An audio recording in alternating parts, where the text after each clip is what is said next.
Okay, it's going to be a review of Survivor Series War Games 2023. Obviously, I thought this was a step up from last year's show in each and every way. I thought both War Games matches delivered. The stuff in the middle of the show, it was okay. It was pretty good. There was nothing, in terms of the singles matches, nothing really stole the show. But the War Games matches, I thought both of them, what you could take away from both of them compared to last year. I just thought the connection to everybody was a lot better this year. Guys got great heat.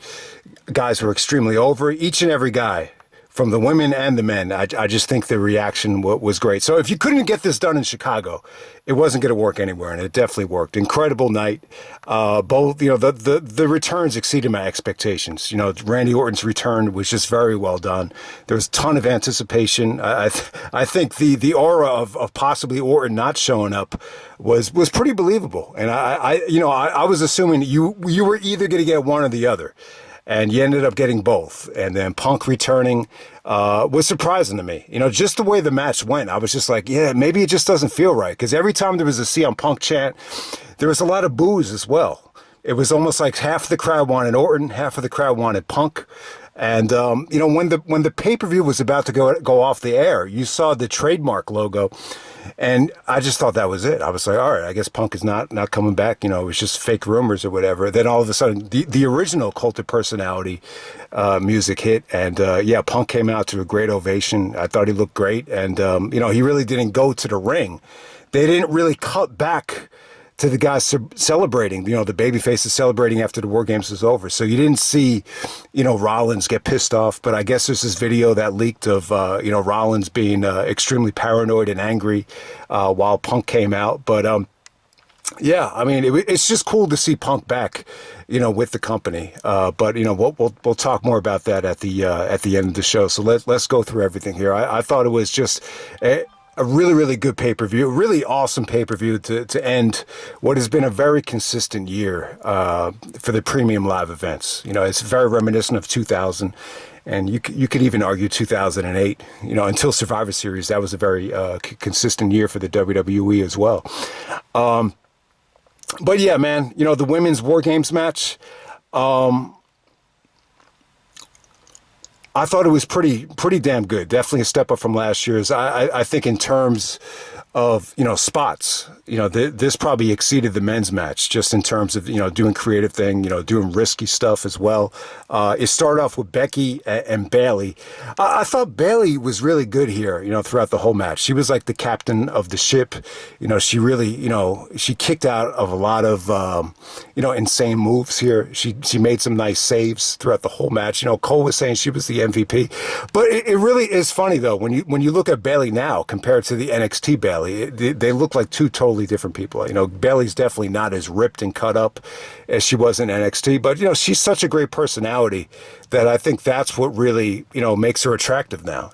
She's definitely changed her physique, but she still had a really good showing here. In terms of what stole the show in terms of spots, I mean, it's probably the Io Sky stuff, just the way she used the two rings, the trash can thing. I thought that was a little bit weird, but it probably was the spot of the night. The crowd was chanting, "We want tables," throughout the whole match, and it did deliver on that. Becky got a great, finish on Bayley through the table to end this thing. But, from start to finish, I thought everybody shined, especially Shotzi. Like, she was the surprise of the night. Just, everything she did, from her drop kicks to the Shiri no E, just everything flowed well. Bianca had a really nice counter to Asuka's miss with the the fire extinguisher. So I could go on and on about this thing. Charlotte and Becky hugging it out was a cool moment. I didn't think the whole sequence, felt totally natural. But Charlotte had her moment with the moonsault, and Becky, Becky with the disarmer and Bayley making the save a couple of times. I mean, it was just, from start to finish, this was, better in each and every way than last year's women's match. I thought last year's women's match was really, was cold for the most part, but this was the opposite. It was a ton of fun. And just the ending with Bianca, Becky, and Charlotte, and, celebrating on top of the cage. It really felt like, and that's what you could take away from War Games this year compared to, 2006, for example. Like, the teams felt they felt like teams. Like it felt like a family. Like especially with this year with the women and the men. So I'll definitely say that. All right, next up we have Gunther defending the Intercontinental Championship against The Miz. Exceeded my expectations. I would definitely say this has got to be up there with the one of the Miz's best matches in WWE history. If you were to ask me what's Miz's best match ever, I would say it was the Seth Rollins match, for the IC title, which I believe is from Backlash 2018. But yeah, man, I mean, this is up there, man. Miz has had some good stuff with Daniel Bryan, but this is some of the best stuff I think Miz was ever associated with for the IC title. I mean, I thought it was really good. Gunther just being the overwhelming favorite. I think it was minus 5,000 in terms of, the betting, which is, well, I mean, it definitely makes sense. I don't think anybody in the world thought The Miz was the right choice to take this Intercontinental Championship. But, I love to see Gunther, main event WrestleMania, or at least go for the championship match in a unification match, do the Ultimate Warrior thing and, cash in that IC title as the number one contender spot, the Austin Aries thing, the option C. I could definitely see Gunther, being deserving of that spot. But, it's funny, man. I thought The Miz came to play here. That's the name of his song, right? I mean, I really thought he did. Very reminiscent of a Bret Hart approach. Miz talked about all these icons that he grew up loving that held the IC belt, from Bret to Perfect to Shawn. And, he just did a lot of things reminiscent of Bret. He did the figure four around the ring post, some Daniel Bryan offense as well. But, the highlight of the match for me, he actually pulled off the Piper spot from WrestleMania 8. And it's funny, they don't shout out Austin from Survivor Series 96 for that spot. It's you want to pay credit, pay tribute to the first guys that did it, and it was Bret and Piper, the sleeper hold into the using the rope to get leverage for the pin. Miz pulled that off. Michael Cole was like, everybody that says Miz is not a student of the game, well, Miz is definitely a student of the game. So, once again, Cole is still sticking up for Miz after all these years. But I'll tell you, one of the best near falls of the night was, Miz was able to get, it wasn't necessarily a low blow, but he stomped on Gunther's knee and disturbed it. And then the referee turned his back, and then he was able to just punt, Gunther, while the referee was occupied with the loose turnbuckle. And then Miz hit the skull-crushing finale. Great near fall. There was a kid in the front row that lost his shit over that. I don't know if that fan was planted, but man, his reaction was awesome for that spot. But yeah, eventually Gunther, turned the tide. The stiff ass clothesline into the Boston Crab. He kind of applied all the pressure on Miz's back, and Miz taps out. But yeah, fun match. I wouldn't say it was a 4-star match or something amazing. But, I'll be lying to you if I said this wasn't the best, Miz match in quite some time. It really felt like this was, him really testing the waters, as a wrestler. So good stuff there. And Triple H was very complimentary to Miz just for being just such a good all-around performer. So, I've never been a huge fan of Miz in the ring, but, this was definitely one of the more memorable, matches I think he's ever had. He had the right opponent. So, all right, next up we got, you had Dragon Lee, replacing Carlito. So you got Dragon Lee taking on Santos Escobar. And I'll tell you, man, Santos, this video package here, I haven't been watching SmackDown each and every week, but God damn it, man. He came off like such a prick in this video package. I mean, the stuff that he said about Rey Mysterio. Have you ever heard someone, cut a promo that cold, where he actually, he turned on Mysterio. Rey actually had to get surgery again, another knee surgery, and basically just saying, I hope the surgery doesn't go well.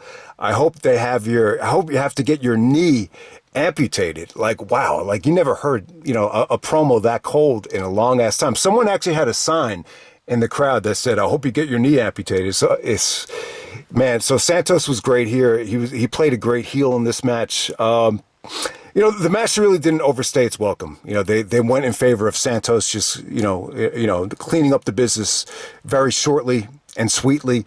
I thought Dragon Lee looked great, while this lasted.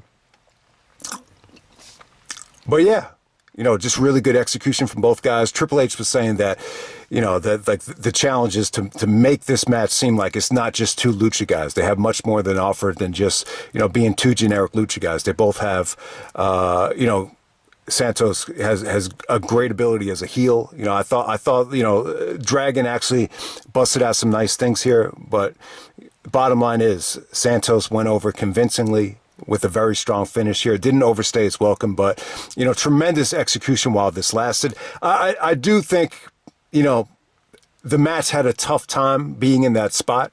I felt like, following the IC title match, it was kind of a tough task, especially being that Dragon Lee was a substitute in this match. But the match was fine for what it was. They could definitely do better if they got more of a platform. But hey, I like what I saw here. It really felt like they were giving two guys a chance to shine on the pay-per-view that you don't normally get to see. Next up, we had Rhea Ripley taking on Zoey Stark. It was pretty good, man. The thing about this match, it didn't overstay its welcome. I think Rhea's last match with Raquel, I thought that really kind of dragged and went a little bit long. This was a little bit shorter, a little bit more precise. I'll tell you, Rhea's just really getting over. I mean, they were chanting for her. She's really one of the only WWE talents that I've heard chants for on an AEW show. They chanted her name during the AEW pre-show with Claudio and Buddy Murphy at Full Gear. But yeah, I mean, she's a heel. She's the leader of the Judgment Day as a heel faction, but she really is, one of the most over, characters that they have right now. I mean, I would definitely say Zoey. It really felt like there was a disconnection with Zoey on a lot of different levels. That was my observation, just from watching the show with people and from watching, the crowd here. Her effort was good, though, but I was really, hoping for something better here, especially from her. But I won't say she looked awful. She definitely, brought the intensity. She definitely took some chances here. But, Rhea goes over with the Riptide in a really nice transition for the ending there. And I just thought the ending was really, really well executed, short and sweet. It didn't overstay its welcome. I wasn't blown away by Zoey, but I won't say like I was like massively disappointed, if that makes any sense. So, solid stuff, probably the weakest of the whole show, and it was still pretty damn good. Okay, next up we have the men's War Games match. We got the Judgment Day teaming up with Drew McIntyre to take on Cody, Seth Rollins, El Generico, better known as Sami Zayn. You actually heard, Michael Cole actually acknowledged El Generico. And I think Corey Graves said he must be at the orphanage or something like that. So it was cool during the Ole Ole chants to see that, Jey Uso, and then we had the returning RKO, Randy Keith Orton, returning at Survivor Series, where he has a great legacy of being the sole survivor three consecutive years in a row. So, yeah, man, I thought it was awesome, man. Definitely a step up from last year's Survivor Series match. The last year's War Games match. I just thought the connection with everybody was great. Last year's, there's just so many guys that made their pay-per-view debut, and it's tough. But I think with War Games, it's a situation where you just need a lot of star power. You need guys that are over. And I'll tell you, I thought everybody got a decent reaction. Even JD McDonough, got some pretty good heat. Dom got tremendous heat. He actually came out last. It started off with Seth Rollins and Finn Balor. I thought the stuff between them was great. Rollins took a nasty bump in the middle of the rings with the steel actually penetrating his back. So he was selling the back injury there. Judgment Day actually had the advantage for the bulk of the match. Damian Priest was good. I'm not a huge fan of Damian Priest yet. I really am actually hoping against him winning. Cashing in the Money in the Bank and winning the championship, but he had his moments here, just the way he was talking to Drew and, being a leader and kind of, putting him in his place. We got to stick to the plan. I like that about the match. I thought that was cool. Jey Uso did his thing. Sammy goes in there. Sammy got a great reaction. Dom got some incredible heat here. Before Dom even came into the ring, they were chanting, "Dom, you suck." And then he comes into the ring. He got some massive heat by doing the Eddie Guerrero, Three Amigos. So that was really, really well done. Cody. When Cody came into the ring, he actually brought out a bull rope. So you actually had Seth and Cody tease, going at it. Because, I can't remember the Hell in a Cell that well, but I guess Michael Cole said Shay's the Hell in a Cell. I think they brought out the rope in that match as well. And it looked like they were going to go at it. Then they used it together to start clotheslining guys. So I thought that was cool. And once again, Cody actually, alluded to the fact that you have a Flair and a Rhodes in both War Games matches. So, the wrestling has more than one royal family. So he actually brought that up. So that was really, really cool. I didn't even think about that. But yeah, man, I'll tell you, when Randy came out, it was very well done. They teased it. You thought maybe he wasn't going to come out. Rhea Ripley comes out and, brings out the Money in the Bank. So once again, you got another tease cash in. I got to say this about Damian Priest. I don't know if there's ever been a Money in the Bank holder that has teased a cash in this many times. It's been like 4 or 5 times already, going back to SummerSlam. So that's pretty crazy. But yeah, like right before the cash in happened, like Randy comes out, he comes out to the Voices theme, which I think was the right call. I mean, he got a great reaction. He looked jacked up too. Like Randy looks like he put on the most muscle that he's had since like SummerSlam 2004. So he had, back fusion surgery, out for 18 months. I thought he looked great. I just think, just the way he worked the crowd. I thought his timing. I thought everything was well executed. So the biggest spot of the night, I think it's actually Rollins and Sammy. They actually, throw, JD McDonough off the top of the cage. Randy hits the RKO on the way down. I thought it was a cool spot. I thought, they executed it as good as it could have been. It's a tough, it's tough to hit the RKO from that angle. But yeah, I thought that was really well done. Yeah, so I just thought Randy worked the crowd quite well. It looked like he was going to go after Jey Uso. And then, Jey Uso kind of, made amends and made a save, before they went at it. Drew McIntyre and Jey Uso did go at it for a long period of time. I thought the stuff between them was cool. I thought, yeah, Drew got some pretty good heat here. He actually got cold heat, but, the story was that he can't forgive the Bloodline for screwing him out of the belt at Clash at the Castle. So you saw some good tension there, but it didn't really, Drew really didn't have like an overwhelming, he wasn't booked overwhelmingly dominant here. But yeah, the ending comes when, the babyface team hits a whole bunch of finishers and Randy is unselfish and lets Cody, hit the crossroads on Damian Priest for the ending there. So I thought that was cool. You got a great celebration at the end. Everybody just felt like a family, man. Everybody felt like a team. It felt like a great team effort. It looked like the pay-per-view was about to go off the air, and then CM Punk comes out with Cult of Personality. And yeah, I mean, I thought the reaction was great. It was better than I expected. It's funny, during the match, you heard a ton of CM Punk chants and Randy chants. I figured you either get one or the other, but you ended up getting two. And yeah, man, this show reminded me of All Out 2021, where you got everything you wanted. You had Cole return, you had Daniel Bryan return, you had Punk in the big money match. It just felt like, AEW had a ton of momentum that night, and you kind of got the same feeling, with this show as well. But yeah, man, I mean, I'm glad that Punk is back. Triple H was saying that it came together really quickly. He said that it was there was no one pushing for them to make the move. He basically said him and Nick Khan just thought, Punk is a needle mover. He gets people talking, whether you hate him or whether you love him. He said, whatever we're going to have to deal with, we'll just deal with it down the road, and we'll just bring him back. And he basically said that, this is where he needs to be. He needs to be home.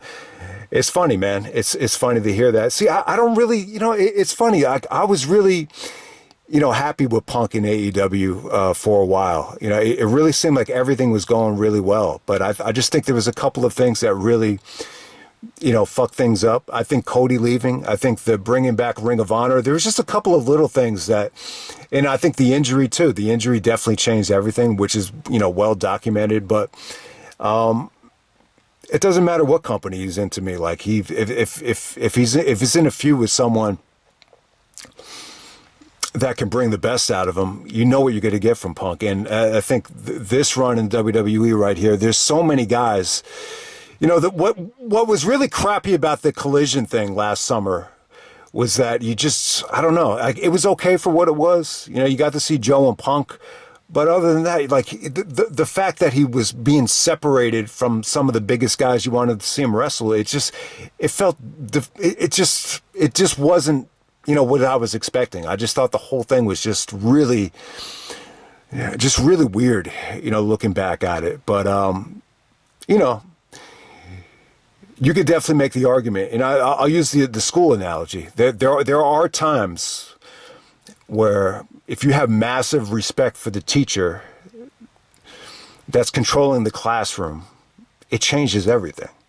I've been in classes before where the teacher had no control, and it brought the worst out of me. Like I couldn't get along with everybody. The kids egging me on, and I would get in detention. Have to go to detention, get in trouble. It actually got suspended, and it's because the person in charge of the room just couldn't get control over the classroom. And no disrespect to Tony Khan, but I think when you look at Triple H, he has that presence about him. It's almost, when he comes into a room, it's almost like a Suge Knight type of feel where he commands a room. Like Triple H is one guy that you almost would somewhat fear him, especially with the Tough Enough thing. Like if I was going to try to get into the business and audition in front of Triple H, and Triple H is going to criticize you, there's almost a level of fear you have, almost like a Bobby Knight type of fear that you have with him. So, I think everything will go fine, man. I think it will. I have a really good feeling about it. It's interesting because there's so many different guys that Punk has real life tension with, like a Seth Rollins, or the guy at the top of my list would be Kevin Owens. I think Owens and Punk would be amazing. I know Owens wasn't on the show, and he's probably going to be on SmackDown. Punk is probably going to be on Raw.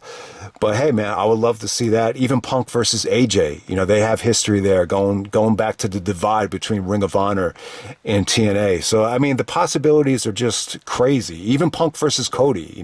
Cody leaves, AEW almost as soon as Punk, goes in. So, even Cody was a little bit short, with his answers tonight with in terms of Punk. He was just like, if you could help, then why not? Come and join us. So. I'm sure there's a lot of people like Roman and Seth that are a little bit disappointed, but hey, I would suspect that, the whole Seth Rollins throwing the temper tantrum, I would find it hard to believe if he didn't know Punk was going to show up there. So, I could definitely, more than anybody, Seth has been the one that went out of his way and said he's a jerk. We don't want him here, blah, blah, blah, blah, blah. So, I could see that definitely being the championship match for the Royal Rumble. It's funny, man. It's almost been 10 years since Punk has been back. So, his first pay-per-view back will be the Royal Rumble, which will mark the 10th, anniversary of his last pay-per-view. So that's really interesting. But man, it could be really, really exciting. I mean, it really could. I just think this totally changes the dynamic of, tuning in to Raw. Like it makes you excited to see, what's going to happen next. Triple H even feels, excited. So it's just an exciting time, man. I just think both companies are, both companies are offering engaging things to check out, man. But yeah, before this drags on way too long, I'll end it right there. Incredible show, though, man. Yeah, this is the kind of feeling that you used to get back during the pay-per-view party days, and yeah, it was just cool to see, man. Awesome to see. I don't know the specifics of Punk's contract, but sometimes I think what he went through in AEW. I think Vince not being around anymore, I think everything kind of, has come full circle, and we've said it time and time again, there's been a lot of ups and downs with Triple H and Punk, but it really is. It was a great night for Triple H, for him to put his ego aside and just look at all the good things Punk could offer. It really is cool. It kind of reminds me of, the Ultimate Warrior thing with him going into the Hall of Fame. It's like you never thought that would happen, and when Punk was having success in AEW, you never knew this day was going to come. But it's funny. Last Christmas when we were speculating that you could definitely see Punk saying, "Oh, I'm looking at the big picture now, working for WWE again." I never thought it would happen, but I could see things differently now. It's such a business, so it's finally here, man. So hope everybody enjoyed the show, and I'm out.